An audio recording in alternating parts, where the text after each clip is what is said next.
अस्सलाम वालेकुम। आज हम क्लास 11th फिजिक्स का चैप्टर इलेक्ट्रोस्टैटिक्स स्टार्ट करने लगे हैं। इलेक्ट्रोस्टैटिक्स दो वर्ड से मिलके बना है ये वर्ड, एक इलेक्ट्रो, दूसरा स्टैटिक्स। इलेक्ट्रो का वर्ड इलेक्ट्रिक से निकला है, यानी इलेक्ट्रिसिटी या कोई चीज़ चार्ज हो, अगर हम दो चीज़ों को रब करें तो वो जो दोनों चीज़ें हैं वो चार्ज रहती हैं। देखा होगा आपने कि अगर हम कंघे को बालों पे रब करें तो दोनों चार्ज हो जाते हैं। तो इलेक्ट्रो मतलब चार्ज, स्टैटिक का मतलब तो पता ही होगा कि रुका हुआ। तो चार्ज की स्टडी करना जब वो रुका हो। The branch of physics which deals with the study of properties and phenomena of charge at rest, कि हम चार्ज की स्टडी करते हैं रेस्ट के ऊपर। और क्या क्या स्टडी करते हैं? प्रॉपर्टीज, जब चार्ज रेस्ट के ऊपर होता है, और फिनोमेना, डिफरेंट प्रोसेसेस, कि जब चार्ज रेस्ट पे होगा तो वो क्या क्या प्रोसेस शो करेगा। जैसे दो चार्जेस एक दूसरे के करीब आते हैं तो क्या होगा, वो हम कूलम्स लॉ में डिस्कस करेंगे। अच्छा, अब हमने चार्ज की स्टडी करनी है। चार्ज होता क्या है? Property of a body to attract और repel another body is called charge. एक बॉडी के पास चार्ज हम तब कहेंगे कि ये बॉडी है ना, ये इसके पास चार्ज है, इसका मतलब ये है कि किसी और बॉडी को अट्रैक्ट करने लगी है या रिपेल करने लगी है। तो चार्ज हम ऐसे नहीं कह सकते कि ये एक बॉडी है, इसके ऊपर ये चार्ज चार्ज इसके ऊपर लिपटा हुआ है। मतलब चार्ज एक एक बेसिक फोर्स है नेचर ने, अगर किसी के पास आ गई ना तो वो दूसरी बॉडी को अट्रैक्ट करने लग जाएगी या रिपेल। तो ये एक नेचुरल और बेसिक फोर्स है। इसको हम आगे डिटेल में डिस्कस करेंगे तो आपको सब समझ आएगा कि असल में चार्ज है क्या। तो property of a body to attract और repel another body is called charge. अब जो दूसरी बॉडी है वो चार्ज भी हो सकती है या फिर न्यूट्रल भी हो सकती है। वो दोनों केसेस भी आगे हम डिस्कस करेंगे। अच्छा, टाइप्स। Positive, negative. पॉजिटिव को प्लस से रिप्रेजेंट किया जाता है और नेगेटिव को माइनस से। लाइक चार्जेस जैसे पॉजिटिव पॉजिटिव और नेगेटिव नेगेटिव रिपेल करते हैं, और अनलाइक चार्जेस जैसे पॉजिटिव नेगेटिव अट्रैक्ट करते हैं। ऑपोजिट चार्जेस यानी अनलाइक चार्जेस। अच्छा, आगे हम डिस्कस करते हैं रिप्रेजेंटेशन को। चार्ज को हम रिप्रेजेंट कैसे करते हैं? चार्ज को हम रिप्रेजेंट करते हैं कैपिटल क्यू से या स्मॉल क्यू से। यूनिट, अब चार्ज का यूनिट क्या है? कूलम। सी से रिप्रेजेंट किया जाता है। अगर एक बॉडी ज़्यादा अट्रैक्शन शो करी है या ज़्यादा रिपल्शन शो करी है तो उस पर चार्ज भी ज़्यादा है, यानी कूलम भी ज़्यादा है। अगर बॉडी ज़्यादा अट्रैक्ट या रिपेल करे, यानी अगर दो ऑपोजिट चार्जेज एक दूसरे के करीब आए हैं और वो ज़्यादा अट्रैक्शन शो करें हैं तो उन दोनों के पास कूलम ज़्यादा है, चार्ज। ठीक है, तो यूनिट क्या है? कूलम। और कूलम की डेफिनेशन और ये एक फॉर्मूला है, ये हम आगे डिस्कस करेंगे, अभी आपको डायरेक्ट समझ नहीं आएगा। अच्छा, अब मैं चार्ज को बेसिक तरीके से एक्सप्लेन करूँगा। ये बुक में तो नहीं है लेकिन आपकी अंडरस्टैंडिंग फुल हो इस कॉन्सेप्ट के हवाले से। तो स्टार्ट करते हैं। देखिए, यूनिवर्स में कोई भी बॉडी है ना, जैसे मैंने एक बॉक्स लिया है, ये किसी चीज़ का भी बॉक्स हो सकता है, कोई लिक्विड हो, कोई गैस हो, कोई सॉलिड हो, कोई भी मैटर है ना, उसका बेसिक पार्टिकल एटम ही है। ठीक है, उसको आप जाते जाएं उसको स्मॉल करते जाएं, एंड में आके एटम नहीं आना है। तो एटम आता है, एटम बेसिक पार्टिकल है। एटम के तीन फंडामेंटल पार्टिकल है, प्रोटॉन, न्यूट्रॉन, इलेक्ट्रॉन। और प्रोटॉन न्यूट्रॉन दरमियान में न्यूक्लियस के अंदर होते हैं और इलेक्ट्रॉन बाहर ऑर्बिट में रिवॉल्व कर रहा होता है। अगर हम ऐसे करके देखें, सिंपल करके इसका स्ट्रक्चर देखें तो ऐसे नजर आएगा कि ये न्यूक्लियस है, इसके अंदर समझ लें कि ये दो प्रोटॉन है, ये और ये, बाकी ये दो न्यूट्रॉन है और ये इलेक्ट्रॉन है। ये हीलियम का एटम है और ये हाइड्रोजन का एटम है, जिसके अंदर यहाँ दरमियान में प्रोटॉन है और इलेक्ट्रॉन बाहर रिवॉल्व कर रहा है। अब यहाँ पे एक सवाल अगर मैं आपसे पूछूं कि अगर एक बॉडी है, उसको सर्कुलर पाथ में हमने अगर रोटेट कराना है, रिवॉल्व कराना है, तो हमें क्या चाहिए होता है? हमें चाहिए होती है सेंट्रीपिटल फोर्स। सेंट्रीपिटल फोर्स ऐसी फोर्स है जो किसी भी बॉडी का स्ट्रेट पाथ को कर्व पाथ में तब्दील कर दे और उसकी वजह से वो एक सर्कुलर पाथ बन जाता है।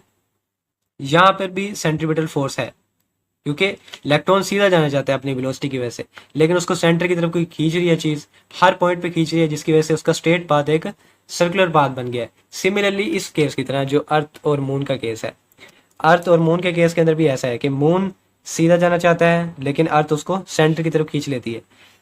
यहाँ पे क्या चीज़ उसको खींच रही है? Force of gravitation.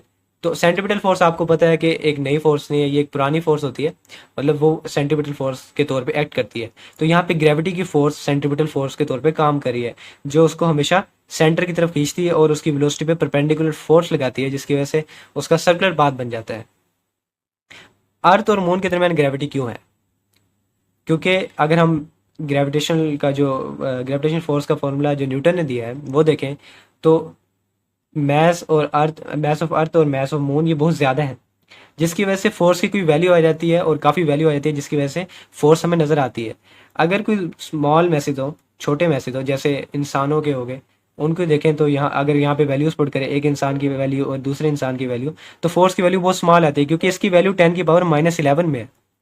6.673 multiply by 10⁻⁻11, तो फोर्स की वैल्यू नेग्लिजिबल आती है, माइनस में आती है। तो इसकी वजह से हमें महसूस नहीं होती, माइनस में नहीं लेकिन वैल्यू बहुत थोड़ी आती है, तो हमें महसूस नहीं होती फोर्स। ठीक है, लेकिन अगर बड़े मैसेज हो, जैसे अगर अर्थ हो और कोई और ऑब्जेक्ट हो, यहाँ पे तो मून है, मून का मैस भी बड़ा है, तो फोर्स की वैल्यू आ जाती है। यहाँ पे तो ग्रेविटेशन फोर्स है, और ग्रेविटी की जो वजह है वो न्यूटन को भी पता नहीं है। और न्यूटन कहता है कि जो ग्रेविटी की फोर्स है, दो बॉडीज आपस को एक दूसरे को अट्रैक्ट करती हैं, दो मैसेज अट्रैक्ट करती हैं, इसकी वजह कोई नहीं है, बस ये नेचर में पाई जाती है, ये एक बेसिक फोर्स है, बुनियादी तौर पर नेचर में पाई जाती है। अब अगर हम एटम का केस देखें, एटम के केस के अंदर यहाँ पे क्या चीज़ है जो इलेक्ट्रॉन और प्रोटॉन को, मतलब न्यूक्लियस और इलेक्ट्रॉन के दरमियान अट्रैक्शन का बाइस बन रहा है? अगर सोचा जाए तो इनके मास तो बहुत स्मॉल है, इनके दरमियान तो ग्रेविटी हो नहीं सकती। तो साइंटिस्ट ने देखा कि यहाँ पे भी कोई एक और फोर्स है, बेसिक फोर्स है, मतलब नेचर ने इनको एक सुपर पावर दी है कि न्यूक्लियस और इलेक्ट्रॉन के दरमियान अट्रैक्शन है। अब न्यूक्लियस में प्रोटॉन और न्यूट्रॉन है, इन दोनों में से कौन इलेक्ट्रॉन पे फोर्स लगा रहा है? अब हमें ऐसा एटम ढूंढना पड़ेगा जिसके अंदर न्यूट्रॉन और प्रोटॉन, इन दोनों में से कोई एक चीज सेंटर में हो और एटम फिर भी एग्जिस्ट कर रहा हो, तो प्रोटॉन। ऐसा हाइड्रोजन हाइड्रोजन एटम के अंदर ऐसा न्यूक्लियस है जिसके अंदर सिर्फ प्रोटॉन एग्जिस्ट करता है, न्यूट्रॉन नहीं है। तो मतलब न्यूक्लियस के अंदर इलेक्ट्रॉन पे फोर्स लगाने वाला प्रोटॉन है, ना कि न्यूट्रॉन। तो न्यूट्रॉन की तो बात नहीं करेंगे। अब इलेक्ट्रॉन को प्रोटॉन अट्रैक्ट क्यों करें, मतलब एक दूसरे को अट्रैक्ट क्यों करें, इसकी वजह अब देखी जाए तो कोई नहीं मिलती। तो साइंटिस्ट को पता लगा इन दोनों के पास एक सुपर पावर है, मतलब सुपर पावर कह सकते हैं कि इनके पास एक बेसिक फोर्स दी है नेचर ने कि एक दूसरे को अट्रैक्ट कर सकते हैं। और ये इलेक्ट्रॉन सीधा जाना चाहता है और वो उसको सेंटर की तरफ खींचता है प्रोटॉन, जिसकी वजह से इसका जो स्ट्रेट पाथ है वो सर्कुलर पाथ बन गया है। और यहाँ पे सेंटीपिटल फोर्स जो है ना, वो इन दोनों के दरमियान लगने वाली फोर्स है, उसको हम क्या कहते हैं, इलेक्ट्रिक फोर्स कहते हैं। वो आगे जाके हम कूलम्स लॉ में डिस्कस करेंगे। अब ये बात तो हमें यहाँ पे पता लग गई कि इलेक्ट्रॉन क्यों रिवॉल्व करता है, क्योंकि प्रोटॉन उस पर एक अट्रैक्शन, मतलब एक दूसरे को ये दोनों अट्रैक्ट करते हैं, जिसकी वजह से ये एक स्ट्रक्चर बना रहता है एटम का। कि उनके दरमियान जो फोर्स है उसके होने की वजह यह है कि इन दोनों के पास कोई स्पेसिफिक प्रॉपर्टी है, उसका नाम है चार्ज। अब इलेक्ट्रॉन भी अट्रैक्ट कर रहा है और प्रोटॉन भी, मतलब दोनों के पास है, तो इलेक्ट्रॉन के पास भी चार्ज है और प्रोटॉन के पास भी चार्ज है। अब ये तो समझ आ गया कि इलेक्ट्रॉन प्रोटॉन के दरमियान एक फोर्स है, उसे हम चार्ज कहते हैं। तो साइंटिस्ट ने ये कैसे कहा कि भाई इन दोनों के पास ऑपोजिट चार्ज है? ये भी कह सकते थे कि इसके ऊपर भी प्लस है, उसके ऊपर भी प्लस है, दोनों अट्रैक्ट करें। ये जो बात है, अगर देखा जाए सिंपल वर्ड्स के अंदर, तो हमेशा आपने देखा ऑपोजिट चीज़ों के दरमियान अट्रैक्शन होती है। जेंडर के अंदर भी देखें तो मेल और फीमेल के दरमियान नेचुरल अट्रैक्शन है। तो साइंटिस्ट ने कहा जब ऑपोजिट चीज़ें होती हैं तभी अट्रैक्शन होती है, अनलाइक चीज़ें होती हैं तभी अट्रैक्शन होती है। तो इलेक्ट्रॉन और प्रोटॉन के पास ऑपोजिट है, ऑपोजिट चार्ज है, और प्लस और नेगेटिव एक दूसरे के ऑपोजिट होते हैं। तो हमने यहाँ पे एक को प्लस दे दिया, एक को नेगेटिव चार्ज दे दिया।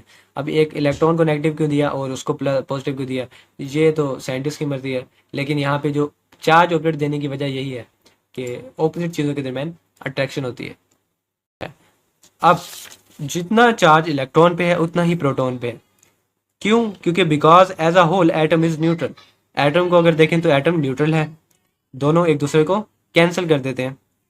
तो चार्ज ऑफ इलेक्ट्रॉन जिसको हम ये स्मॉल ई और ऊपर नेगेटिव का साइन इससे रिप्रेजेंट करते हैं, और प्रोटॉन के बराबर है, ये प्लस से रिप्रेजेंट करते हैं, बराबर है। ठीक है, और इनका क्या कहते हैं, बराबर है, लेकिन साइन ऑपोजिट है। अब क्या कहते हैं, charge on electron is equal to -1, सिर्फ हम कंसिडर कर लेते हैं। आपको शुरू से बताया जाता है कि जो इलेक्ट्रॉन पे चार्ज है वो -1 है, ऐसा नहीं है, क्योंकि ये तो सिर्फ बताने के लिए है कि इलेक्ट्रॉन पे अगर -1 है तो प्रोटॉन पे उतना ही है, लेकिन साइन ऑपोजिट है, +1 है। असल वैल्यू जितने जो कूलम्स में है वो हम आगे देखते हैं।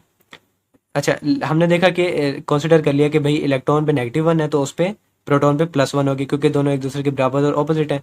और अगर नेट चार्ज निकालना चाहें तो देखें, ऐड करें इन्हें तो 0 आंसर आ जाएगा। ठीक है, तो न्यूट्रल चार्ज है एटम के ऊपर।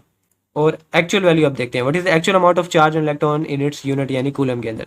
It's value is 1.6 multiply by 10⁻⁻19 coulomb. ये बहुत थोड़ा है, अगर हम 1 कूलम से तो बहुत थोड़ा है। 0 पॉइंट अगर हम देखें ना 0.0000, ये काफ़ी स्मॉल वैल्यू जाके 16 आएगा, 0.0000 जाके 16 आएगा।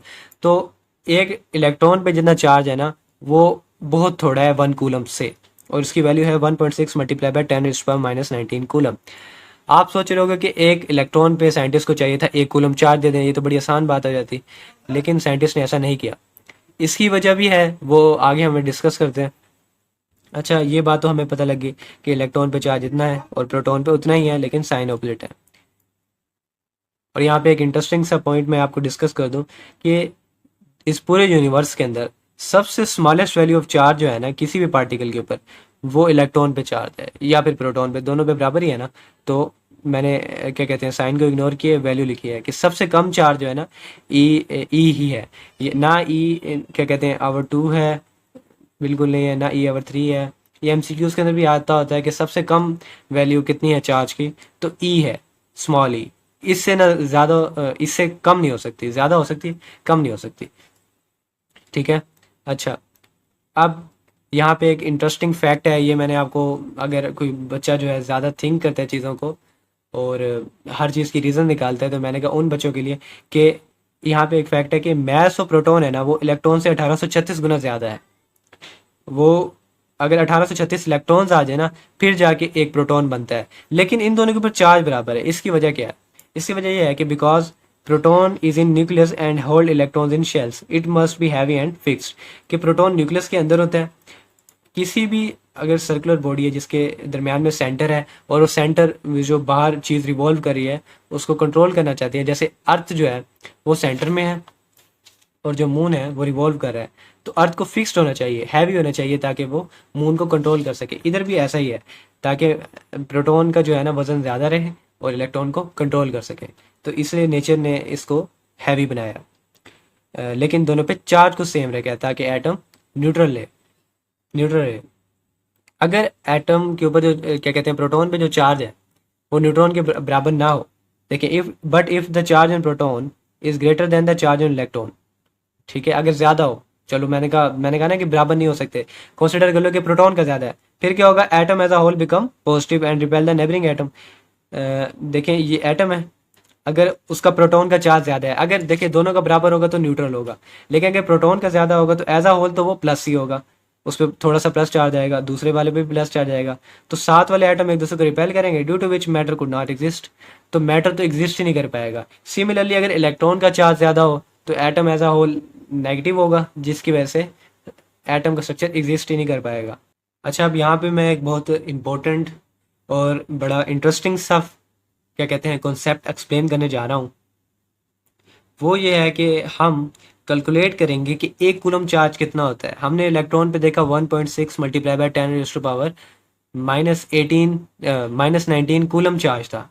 अब हम देखना चाहते हैं कि 1 कूलम चार्ज कितना होता है, कि एक एटम पे, एक इलेक्ट्रॉन पे तो चार्ज 1 से बहुत थोड़ा है, कितने इलेक्ट्रॉन मिले जाके फिर 1 कूलम चार्ज बने, और इसकी वजह क्या है वो भी हम डिस्कस करते हैं। देखें, इसको समझने के लिए पहले कंसिडर करें कि ये 10 बॉल है, ठीक है, फुटबॉल है, एक जैसी है, आइडेंटिकल है। ये कितनी है? टोटल है 10, और एक का वजन है 0.1 kg। तो टोटल मैस इन बॉल्स का कितना होगा? एक का जितना है और नंबर से मल्टीप्लाई कर देंगे टोटल नंबर, तो टोटल मैस हो जाएगा mass of 1 ball multiply by number of balls. तो इस तरह हमारे पास आ जाएगा 0.1 मल्टीप्लाई बाय 10, तो हमारे पास 1 kg आंसर आ जाएगा। तो टोटल मैस अगर काफ़ी सारी चीज़ें सेम हो और उनके नंबर को ना 1 से मल्टीप्लाई कर दें तो टोटल चीज़ आ जाती है। ठीक है। सिमिलरली आपको ये पता है कि जो इलेक्ट्रॉन्स हैं वो सारे आइडेंटिकल हैं, सेम है, तो उन पे चार्ज भी सेम है। All electrons are identical, all have same charge, यानी e minus is equal to -1.6 multiply by 10⁻⁻19 coulomb, जो 1 कूलम से छोटा है। अगर n number of electron are present, ठीक है, n नंबर ऑफ, ये यहाँ पे कैपिटल N लिख लेते हैं, बुक के अंदर जो आपके लिखा हुआ है वो लिखते हैं। तो n नंबर ऑफ इलेक्ट्रॉन कि हमारे पास n number of electron present है, टोटल चार्ज कितना होगा उनके ऊपर कि नंबर ऑफ इलेक्ट्रॉन्स कितने हैं और चार्ज ऑन वन इलेक्ट्रॉन, यानी n multiply by E minus one. ये हमारे पास फॉर्मूला आ गया जो हम पहले सफ़े पे डिस्कस कर रहे थे। ये फॉर्मूला था कि formula to find total charge of same charges, total charge is equal to number of electrons multiply by charge on one electron. ये एक फॉर्मूला है जो आपकी बुक में लिखा हुआ है। मैंने कहा बाद में जब आपको समझ आ जाएगी फिर मैं दोबारा इस पॉइंट को समझाऊंगा। अच्छा, ये बात तो समझ आ गई कि टोटल चार्ज हमने निकालना हो तो कैसे। अच्छा, अब हमने निकालने हैं कि how many electrons charge combine to give one coulomb charge. अब फॉर्मूला ये है Q is equal to n multiply by e. अब हमने एक इलेक्ट्रॉन पे चार्ज हमें पता है, ये टोटल चार्ज हमें कितना निकालना है, वन कूलम, ये भी हमें पता है। नंबर ऑफ इलेक्ट्रॉन्स पता करने हैं हमने कि कितने इलेक्ट्रॉन्स आएंगे, तो n is equal to Q over e not, ये फॉर्मूला आ जाएगा। वैल्यूज पुट करते हैं, Q की वैल्यू कि total charge one coulomb minus one coulomb और इलेक्ट्रॉन पे charge minus 1.6 multiply by 10 minus 19 coulomb. Minus minus से कट जाएगा, जब हल करेंगे कैलकुलेटर के ऊपर या फिर आप करें तो आ जाएगा 6.25 मल्टीप्लाई बाई 10⁻18। तो अगर इतने इलेक्ट्रॉन हो, 6.25 के आगे 18 लगाने हैं जीरो, ठीक है, तो इतने इलेक्ट्रॉन हो फिर जाके एक कूलम चार्ज बनता है। अच्छा, जो हमने पहले डिस्कस किया था कि मैंने कहा था कि कूलम की डेफिनेशन हम बाद में पढ़ते हैं, बाद में समझ आएगी। तो आप देखें कि the charge present on 6.25 multiply by 10⁻18 electron is equal to one coulomb. तो अब वन कूलम की डेफिनेशन हमें अब समझ आती है। और एक और बात कि जब हम वन कूलम चार्ज फाइंड कर रहे थे तो हम प्रोटॉन को क्यों नहीं डिस्कस किया, हम इलेक्ट्रॉन को क्यों डिस्कस करते हैं हमेशा, और मोस्टली केसेस में हम इलेक्ट्रॉन को ही डिस्कस करते हैं, हमेशा ही इलेक्ट्रॉन को डिस्कस करते हैं इन केसेस के अंदर। क्या वजह? तो why we choose electrons in calculation, because whenever charge flows electron flows, कि जब भी चार्ज फ्लो करता है ना कहीं पे भी, कोई भी वायर है, कोई भी केस है, तो हमेशा इलेक्ट्रॉन ही फ्लो करता है। ये आगे हम एक प्रोसेस पढ़ेंगे कि एक बॉडी चार्ज कैसे होती है, तो आपको तब भी समझ आ जाएगा कि जब भी चार्ज ने फ्लो करना है ना तो हमेशा इलेक्ट्रॉन ही फ्लो करेगा, जबकि जो प्रोटॉन है वो न्यूक्लियस के अंदर रहता है, प्रोटॉन कभी भी मूव नहीं करता। अब हम देखते हैं कि एक बॉडी जो है, ये तो हमने एटम के एटॉमिक लेवल पे देख लिया कि इलेक्ट्रॉन प्रोटॉन पे चार्ज वगैरह होता है।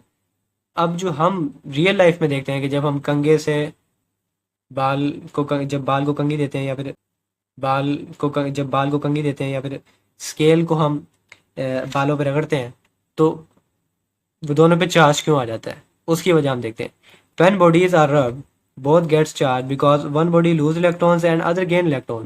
The body which loses electron get positive charge and the body which gains electrons gets negative charge. आपको पता है कि एक बॉडी के अंदर एटम्स होते हैं और एटम न्यूट्रल होते हैं क्योंकि इलेक्ट्रॉन प्रोटॉन बराबर होते हैं। जब बॉडीज को रब किया जाता है ना फ्रिक्शन की वजह से, ठीक है, और जो इलेक्ट्रॉन है एक बॉडी लूज कर देती है और दूसरी बॉडी गेन कर लेती है। तो एटम तो न्यूट्रल है, जिसने दिए चार्जेस, जिस बॉडी के एटम्स ने दिए इलेक्ट्रॉन्स दिए, तो कोई प्लस आ जाएगी क्योंकि उसके इलेक्ट्रॉन में कमी आ गई और प्रोटॉन ज़्यादा हो गए, ठीक है, प्लस चार्ज। जिसने ले लिए तो इलेक्ट्रॉन ज़्यादा, तो वो नेगेटिव। तो दोनों बॉडीज ऑपोजिट हो जाती हैं और दोनों एक दूसरे को अट्रैक्ट करने लग जाती हैं। Millions of atoms of one body lose electrons and these million of electron are gained by other body, कि एक बॉडी के मिलियंस एटम्स बल्कि बिलियंस एटम्स इलेक्ट्रॉन्स को लूज करते हैं और दूसरे के लेते हैं। उतने ही लेंगे क्योंकि जितने लूज किए उतने ही ले रहे हैं। तो जिसकी वजह से अब यहाँ पे एक आपको रीजन समझ आ जाए कि why we don't consider charge on one electron equal to one coulomb. If we consider charge on one electron equal to one coulomb, then while calculation of charge on body, we would have calculated value in millions due to transfer of million electron, which would be difficult. कि जब हम calculation कर रहे होते तो इतने ज़्यादा electrons को अगर हम एक एक कूलम, हर इलेक्ट्रॉन को वन कूलम कह देते थे, तो मिलियंस ऑफ इलेक्ट्रॉन होंगे, तो मिलियंस बिलियंस की कैलकुलेशंस के अंदर हमें वैल्यूज पुट करने पड़ेंगे, जो बड़ा मुश्किल हो जाता है। तो साइंटिस्ट ने कहा कि इलेक्ट्रॉन्स तो इतने ज़्यादा होते हैं, तो अगर हम कहें कि काफ़ी सारे इलेक्ट्रॉन्स आ जाए ना, काफ़ी सारे इलेक्ट्रॉन जब मूव करें तो एक कूलम, यहाँ पे देखें, तो scientist consider charge of 6.25 multiply by 10⁻18 electron is one coulomb. If two bodies are rubbed and the body which loses electrons loses 6.25 multiplied by 10⁻18 electron, it will get 1 + 1 coulomb charge. जो lose करेगी उस पर plus charge आता है, आपको पता है। अगर इतने इलेक्ट्रॉन लूज करे तो उस पर +1 कूलम चार्ज आएगा, और जो दूसरी बॉडी है जिसने इतने इलेक्ट्रॉन लिए तो उस पर -1 कूलम चार्ज आ जाएगा। ये बहुत अच्छा तरीका था जिसकी वजह से हमें लंबी और मुश्किल कैलकुलेशन करने से आसानी हो जाती है। अच्छा, मैंने आपको बताया था कि जो चार्ज बॉडी है वो दूसरी चार्ज बॉडी को अट्रैक्ट या रिपेल कर सकती है, या फिर किसी न्यूट्रल बॉडी को अट्रैक्ट कर सकती है। पहले सफ़े में मैंने जब कहा था कि जब हमने उसकी डेफिनेशन पढ़ी थी यहाँ पर कि property of body to attract repel other body. अब जो दूसरी बॉडी है ना वो चार्ज भी हो सकती है या फिर न्यूट्रल भी हो सकती है। यहाँ पे अगर देखा जाए, ये जो केस मैं डिस्कस करने लगा हूँ ये एक चार्ज बॉडी और एक न्यूट्रल बॉडी के दरमियान अट्रैक्शन की बात है। चार्ज और चार्ज बॉडी के दरमियान तो अट्रैक्शन हमेशा होती है, ये बात तो साबित है। लेकिन एक चार्ज हो और दूसरी न्यूट्रल हो, ये कैसे है? ये है इलेक्ट्रोस्टैटिक इंडक्शन। ये आपने 10th क्लास में डिस्कस किया था, मैं आपको यहाँ पे बयान कर देता हूँ। बुक में तो नहीं है लेकिन आपका डाउट क्लियर हो जाए। Yes, electrostatic force can exist between a charge and a uncharged object. The charged object induces opposite charge in the uncharged object. This causes an attractive electrostatic force between them. देखें ये दो body neutral है, जैसे 10th में experiment था। ये एक negative charge body है, इसके करीब लेके आया हूँ। अब ये पॉजिटिव चार्ज को अट्रैक्ट करेगी। अट्रैक्ट क्या मतलब, यहाँ पे जो एटम्स होंगे उनके इलेक्ट्रॉन्स को रिपेल करके उधर भेज दिया और उन पे प्लस चार्ज आ गया। और अगर हम इन दोनों बॉडी को सेपरेट कर दें तो हमें अलग अलग चार्ज वाली बॉडीज मिल सकती हैं। तो एक चार्ज ऑब्जेक्ट ने एक न्यूट्रल बॉडी को चार्ज बना के इन दोनों के दरमियान क्या होगी? अट्रैक्शन होगी। तो इलेक्ट्रोस्टैटिक फोर्स जो है इनके दरमियान एग्जिस्ट कर रही है और अट्रैक्टिव इलेक्ट्रोस्टैटिक फोर्स है। तो एक अनचार्ज और चार्ज बॉडी के दरमियान अट्रैक्शन हो सकती है, फोर्स एग्जिस्ट कर सकती है। ये साइड बॉक्स में भी है मेरे ख्याल आपकी बुक पे। तो उम्मीद है आपको समझ आ गया होगा लेक्चर।